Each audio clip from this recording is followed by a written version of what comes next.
सो hey guys, आज की video में हम लोग लाए हैं ग्रैंड आइटम, जिससे हम लोग सिखाने वाले हैं गाड़ी। आज की वीडियो में हम लोग कार सिखाने वाले हैं। कार की कुछ बेसिक्स होती हैं जो आपको पहले से मालूम होनी चाहिए और सब चीज़ें। स्टार्ट करते हैं। तो सबसे पहले आपको मान लीजिए अगर आपको कार सीखना है तो सबसे पहले आपके पास खुद की कार होनी चाहिए यार नॉर्मली। अगर आपके पास पर्सनल कार नहीं होगी तो आपको सीखना थोड़ा सा मुश्किल रहता है। और आप ये समझ लीजिए, एक वीडियो से कोई कार जल्दी नहीं सीख पाता है। लोग जैसे थंबनेल बना देते 5 मिनट में वीडियो सिखा दिया। 5 मिनट में कोई नहीं सीखता है, नॉर्मल सी बात है। अपनी अपनी स्किल्स होती हैं। जिस हिसाब से कोई बंदा कोई 1 महीने में सीखता है, कोई 2 महीने में सीखता है, तो टाइम लगता है चीज़ों को सीखने में। वैसे एक कार भी है, उसको सीखने में टाइम लगता है। तो बात कर लेते हैं इसकी। तो ये आपको आज हम लोग सिखाने वाले ग्रैंड आइटम और पेट्रोल है, मैनुअल गाड़ी। तो मैनुअल मैं बता देता हूँ, 2 तरह की एक कार में होती है। गियर बॉक्स है का नाम है। मैनुअल में जो होता है आपका 3 पैडल मिलती हैं, एक्सीलेटर, ब्रेक, क्लच, ABC, ठीक है ना। 3 आपको पैडल मिलेंगी। और मैनुअल में आपको 5 गियर मेरे वाली गाड़ी में मिलेगी। और ऑटोमेटिक की बात कर लें तो ऑटोमेटिक में आपका रहता है कि क्लच नहीं मिलता है, सिर्फ एक्सीलेटर एंड ब्रेक मिलते हैं। ये ऑटोमेटिक थोड़ा सा इजी हो जाता है। वैसे पावरफुल मैनुअल ज़्यादा होती है। और मैं सीखने के लिए कहूँ तो एक बार आप अल्टो से ज़्यादा सीखने की कोशिश कीजिए तो उसका ज़्यादा ठीक रहता है। आगे का जो बोनेट दिखता है उससे थोड़ा सा आसान हो जाता है। तो अल्टो का जो बोनेट की बात करी है मैंने, आगे आपका बोनेट दिखता है तो उससे आसानी होती है कार सीखने में। ये एक मेजरिंग के लिए सही रहता है कि जगह की कितनी हिस्सा हम लोग का कार का ले रहा है, ऐसा। ये एक हो जाता है, आपका आसान हो जाता है। और बात कर लेते हैं फिर सीखने के हिसाब से। अंदर आ जाइए तो आगे का मैं बताता हूँ। कार में सबसे पहले आपको सबसे बेसिक बात कर ले तो एक वीडियो में मैंने बताया, आप एक वीडियो में जल्दी नहीं सीख सकते हैं। आपके पास पर्सनल कार होना ज़रूरी है। मैं कहता हूँ, सजेस्ट करता हूँ अपनी तरफ से कि एक सेकेंड हैंड कार ले लीजिए, अल्टो ही ले लीजिए या कोई भी नॉर्मल छोटी गाड़ी लीजिए। छोटी गाड़ी सीखना आसान रहता है। और मान लीजिए कभी कभी ये होता है कि लोग बड़ी गाड़ी सीख लेते हैं जल्दी, फिर उसके बाद छोटी गाड़ी नहीं सीख पाते हैं। दिक्कत ये है। ये थोड़ा सा एक प्रॉब्लम है। तो शुरुआत कर लेते हैं। सबसे पहले आप अपने हिसाब से सीट एडजस्ट कर लीजिएगा जिसमें आप कंफर्ट हो। थोड़ा सा मतलब कंफर्ट कम हो ऐसा, क्योंकि फिर आप एक्टिव ज़्यादा रहेंगे अगर कंफर्ट कम रहेगा तो मान ली यहाँ से आप अपने हिसाब से सीट सेट कर लीजिएगा। तो मैंने जैसे अपने हिसाब से ये सेट कर ली सीट। और बैक वाली भी सीट सही से सेट कर लीजिएगा, ठीक है ना। आपको सामने से सही से दिखे ऐसा अपने हिसाब से, ओके। और हैंड ब्रेक सबसे पहले उसके बाद बात कर लेते हैं। यहाँ पे आपको ये 3 पैडल मिलेंगे आपको। सबसे पहले आपको यहाँ पे मिलेगा एक्सीलेटर, ब्रेक, क्लच। इसको लोग ABC लाइक दिस बोलते हैं। आपको 2 पैर के यूज़ करने के रहेंगे। तो आपको क्लच के लिए एक ही पैर यूज़ करना है, मतलब आपका एक पैर फिक्स रहेगा कि क्लच पे रहेगा, ओके। और दूसरे पैर की बात करें तो ब्रेक और एक्सीलेटर लाइक दिस ऐसे चलेगा आपका, एक्सीलेटर, ब्रेक। और इस ब्रेक की बात करूँ तो आप इसको इमरजेंसी ब्रेक भी बोल सकते हैं, क्योंकि ये जो ब्रेक है ये चारों टायर पर ब्रेक लगाती है। इसमें ड्रम ब्रेक भी है और डिस्क ब्रेक भी है। ये एक बात है इसकी। एंड ये क्लच जो आपको है ये पूरा दबाना रहता है। कोई ये नहीं कि इतना दबा दिया तो ऐसा नहीं है कि फिर वो आपको गियर नहीं लगेंगे और गियर बॉक्स ख़राब हो जाए, क्योंकि गियर बॉक्स फंसेंगे। तो आपको टोटल पूरा दबाना ही है, ओके। तो आ जाइए, उसके बाद हम बता देते हैं हैंड ब्रेक की बात। देखिए, ये मैनुअल की गाड़ी है तो ये आपको 5 गियर मिल जाते हैं इसमें। ये आपके गियर की बात करें तो सबसे पहले ये आपका गियर ये ऐसे लगेगा 1 एंड ये लाइक दिस 2। उसके बाद ये न्यूट्रल हो जाता है। बीच में आपका जो रहता है न्यूट्रल रहता है, ओके। ये 3rd, 4th एंड इसके बाद ये 5th। रिवर्स के लिए आपको ये रिवर्स में लिखा है लाइक दिस, ये रिवर्स। आपका रिवर्स लग जाएगा, बैक कैमरा चालू हो जाएगा ऐसा, अगर आपकी गाड़ी में है बैक कैमरा ऐसा। हैंड ब्रेक की बात कर लें तो आपको हैंड ब्रेक लगाने के 2 तरीके होते हैं। पहला तरीका जो होता है आपका हैंड ब्रेक लाइक ऐसे लगा सकते हैं, इसमें आवाज़ आती है। तो ये ऐसी खटखट करके आवाज़ आएगी, जो खांचे होते हैं इसकी। और दूसरा तरीका जो आपका रहता है वो ये बटन, ये वाला बटन दबा के ऐसे लगाना तो भी बच जाएगा। दोनों में कोई दिक्कत नहीं है, आप चाहे जैसा लगा सकते हैं। मेरे हिसाब से वैसे बिना बटन दबाए खींच सकते हैं। इसको उतारने की बात करें तो आपको हल्का सा ऊपर करना है और ये बटन दबाना है। अगर आप ऐसे दबाने की कोशिश करेंगे उठा के, मतलब बिना उठाए, तो नहीं होएगा। आपको हल्का सा उठाना रहेगा, तब ये ब्रेक, हैंड ब्रेक हट जाएगी। ये हैंड ब्रेक सिर्फ 2 पहियों के लिए होती है, पीछे के बैग के लिए बस।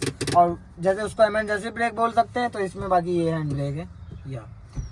और अगर बात कर लेते हैं और आगे की, तो आपको बता ही दिया कि गाड़ी जैसे एक वीडियो से तो नहीं सीख सकते हैं बिल्कुल। सो जैसे कि इसका हम बता दें, स्टार्ट आपको पुश स्टार्ट बटन मिलेगा जो टॉप मॉडल में मिलता है। मतलब इससे बेस के मॉडल में आपको नहीं मिलेगा। इससे बेस के मॉडल में आपको की मिलेगी जो, तो कोई दोनों में अंतर नहीं, मैं बता दूं उसमें दोनों सेम ही है एग्जैक्ट, बिल्कुल कोई भी अंतर नहीं है। ओके, सो अगर बात कर लेते हैं इसकी चलाने की, तो आपको अगर मैनुअल गाड़ी चला रहे हैं तो आपको इंजन का ध्यान देना है कि जैसे यहाँ पे आ जाइए पास में, तो ये आपको आरपीएम मिल जाता है। ये आपका एक्सीलेटर के आरपीएम रहते हैं, ठीक है। तो ये मेरा 8000 तक की आरपीएम है इस कार में, मैनुअल में बैक एंड।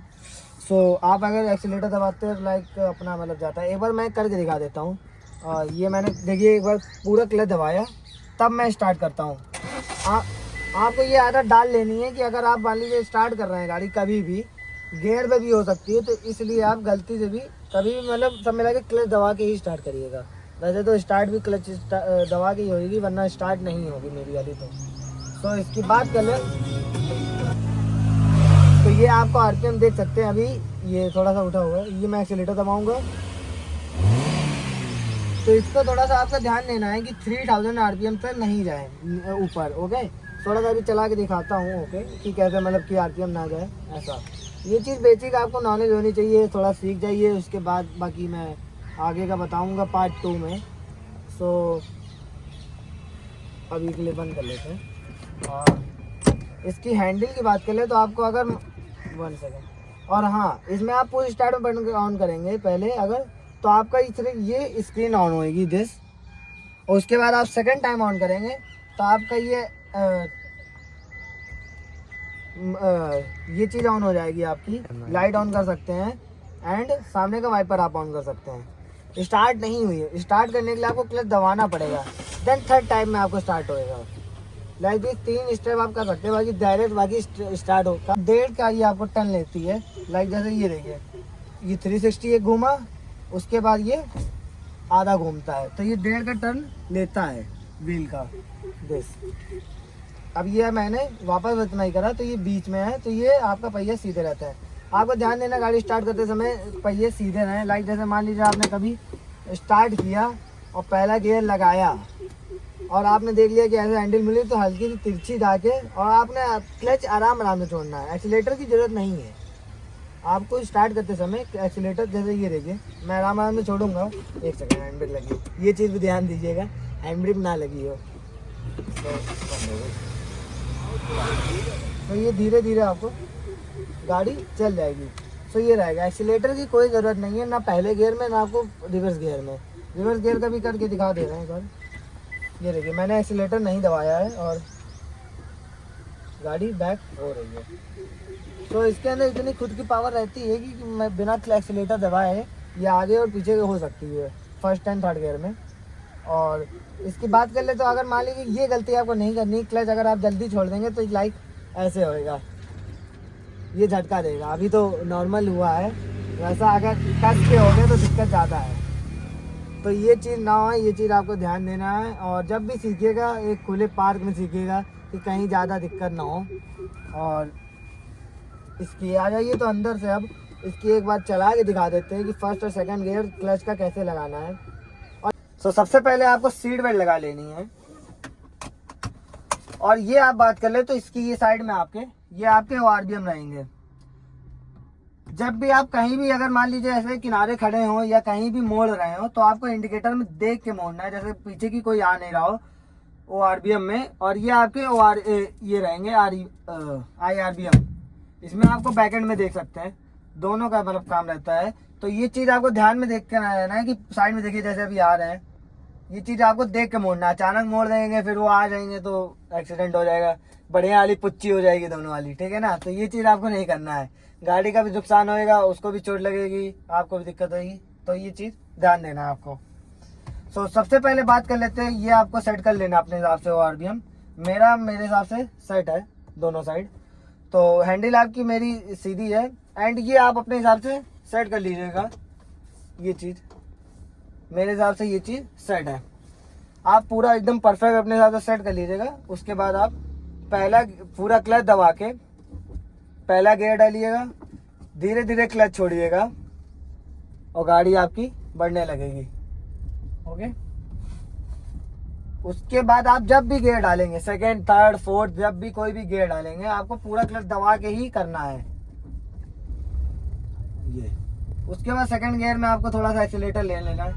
तो एक 1 सेकंड में साइड में लगा दूँ थोड़ा सा। तो आपको जब भी गियर अगर चेंज करना हो तो एक स्पीड के साथ होता है। पहला गियर 10 तक की स्पीड जाती है, दूसरा गियर 20 की, तीसरा 30 तक, और 40 वाला जो आप फोर्थ गियर जो होता है आपका वो लगभग 60 तक जाता है। उसके बाद आपका फिफ्थ गियर 100 और ये। तो ये आपके गियर के ही रहते हैं। और आरपीएम आपको ध्यान देना है कि 3000 से ऊपर ना जाए। ये चीज़ हम चला के दिखा दे रहे हैं। 1 सेकंड यूटर्न लेता हूँ।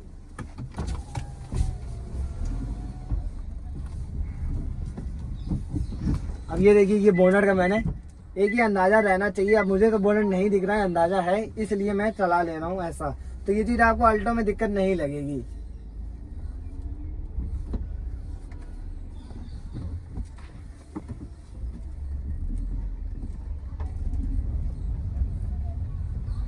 सो ये देखिए, अभी ये मैंने दूसरा आवाज़ का आप देखिएगा, ध्यान दीजिएगा कि आवाज़ ज़्यादा आएगी तो। अब ये 20 के ऊपर जाने के बाद 30 का तक का रहता है। 30 की स्पीड पहुंच गई, आपको तीसरा गियर लगा देना है ये। तो ये इसका ये रहता है, आपको ध्यान देना रहता है। तो यही एक इसकी थी। तो एक सेकंड साइड लगा के मैं सही बात करूं। बहुत ही केयरफुली होके आपको सीट बेल्ट लगा के आपको गाड़ी सीखनी चाहिए एंड पार्क में। तो ये चीज़ें आप ध्यान दीजिएगा। और बाकी चीज़ें तो मैंने बता दी है। और मान लीजिए अगर आपको मैंने ये गाड़ी आपको सही लगी हो, मतलब सिखाते समय आपको सारी मेरी चीज़ें सही लगी हो सिखाने का, मेरा तरीका, कैमरा एंगल, हर चीज़ अगर सही लगा हो तो बताइएगा। मैं इसका दूसरा पार्ट भी बताऊँगा आपको। एक सही से जज करके एक बार, मतलब सही से गाड़ी मतलब इधर उधर का और चला के साइड का मिरर किधर रखना है, मतलब है ना, एक एक चीज़ ध्यान से बताऊँगा। क्या बताना चाह रहा था मैं, कितना किधर जजमेंट लेके चलना है। इधर साइड का अगर मान लीजिए डिवाइडर में ना भिड़े ऐसा, और उधर ज़्यादा दिक्कत ना हो, ये चीज़ मैं परफेक्ट एकदम बता दूं। ऐसा जजमेंट मतलब आपकी एकदम परफेक्ट हो जाए ऐसा। इसकी सीरीज पार्ट 2 भी मैं स्टार्ट करूं, अगर सही लगता है तो सही है। आप अपने हिसाब से बताइएगा, क्योंकि मैं क्या फ़ायदा अगर आपको अच्छा ना लगे तो पार्ट मतलब ये पार्ट अगर ना अच्छा लगा तो पार्ट 2 मैं बनाऊँ वो बेकार है, मेरा भी टाइम वेस्ट हो। तो अपना आप बताइएगा, अगर सही लगा हो तो मैं इसकी पार्ट 2 भी सीरीज चालू करता हूँ। तो ये थी आज की video. So thank you for watching my full video and like कर दीजिएगा वीडियो अगर अच्छी लगी हो, सब्सक्राइब कर लीजिएगा एंड मिलते हैं नेक्स्ट वीडियो में पार्ट 2 की सीरीज़ में। वो आपके कमेंट के ऊपर है। एंड कोई और वीडियो भी चाहिए हो आपको तो उसके बारे में बताइए। कोई डाउट रह गया हो तो उसके लिए पूछ लीजिएगा कमेंट में। सो थैंक यू एंड मिलते हैं नेक्स्ट वीडियो में।